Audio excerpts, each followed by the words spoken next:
Ever feel like your brain's just stuck, Yeah. replaying the same unhelpful stuff over and over? Oh, definitely. Or you keep grabbing your phone when you're trying to focus. Exactly. That Yeah. feeling like your mind's kind of running the show.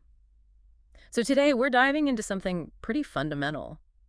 How to control your mind before, well, it controls you. Right.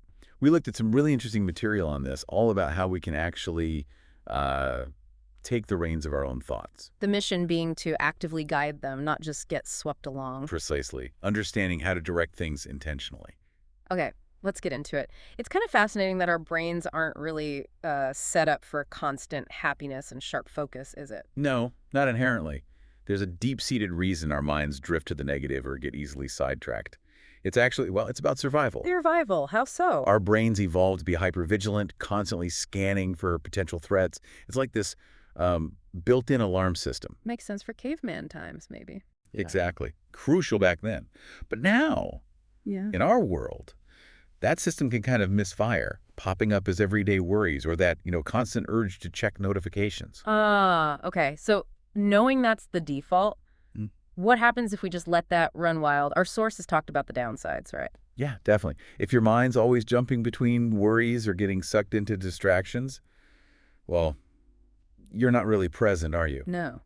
And that mental clutter, it often leads to procrastination. It definitely ramps up stress. Uh-huh. And ultimately, you can miss out on chances to grow, to achieve things. It's like that analogy of a computer with way too many tabs open. Right. Everything just grinds to a halt. It feels chaotic. Yeah, it crashes eventually. So what's the big shift then? When we actually start trying to take charge of our thinking, how does that change things? It's the ripple effect, really.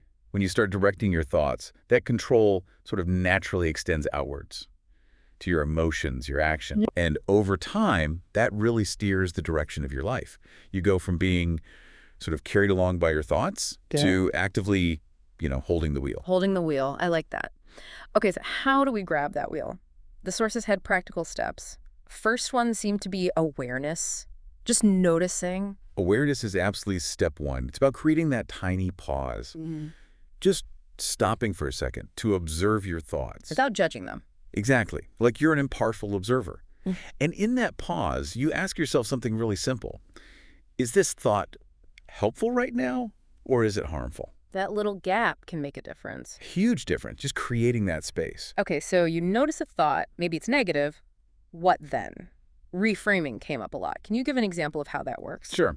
Let's say you catch yourself thinking, I'm definitely going to mess this up. Yeah, happens all the time. Right. So a reframe would be consciously swapping that thought for something like, okay, this is tough, but I'm just going to focus on the first step, or I'll try my best one piece at a time. Ah, so it shifts it from like a definite failure to something actionable. Exactly. Less fixed, more open, more about the process. Mindfulness and meditation also came up, but, some people hear that and think they need hours. The sources suggested otherwise. That's right. Even, say, 5 minutes a day of some kind of mindfulness practice can start to train your brain Train it how? to be more focused, less reactive.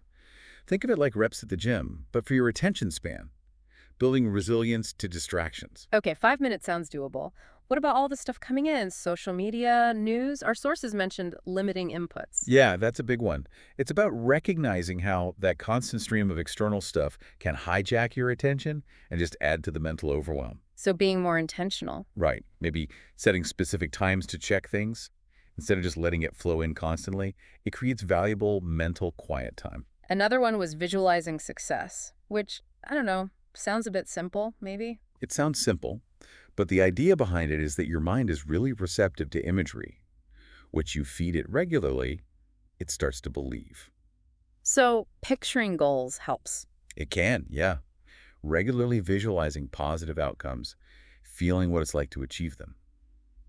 It can build confidence, boost motivation, make those goals feel more real, more possible. It all seems to connect back to this idea of the mind as a muscle, that you need to train it. That's a great analogy the sources used. It needs consistent work. Even small efforts add up. And it's not about, stopping thoughts, is it? That sounds impossible. Exactly. The goal isn't an empty mind. It's a mind you can direct. Small habits, journaling, deep breaths, those short mindfulness moments, they all build that mental strength over time. When you think about successful people, athletes, entrepreneurs, they often talk about mindset, don't they? Absolutely. You see that pattern again and again. They've often mastered this internal landscape. So it's a real world skill. Definitely. It gives them resilience, focus, helps them navigate challenges more effectively. It's not just theory, Okay, so the big message seems to be our minds are powerful, maybe like a superpower, and we can learn to guide them. which leads to a good question for you listening.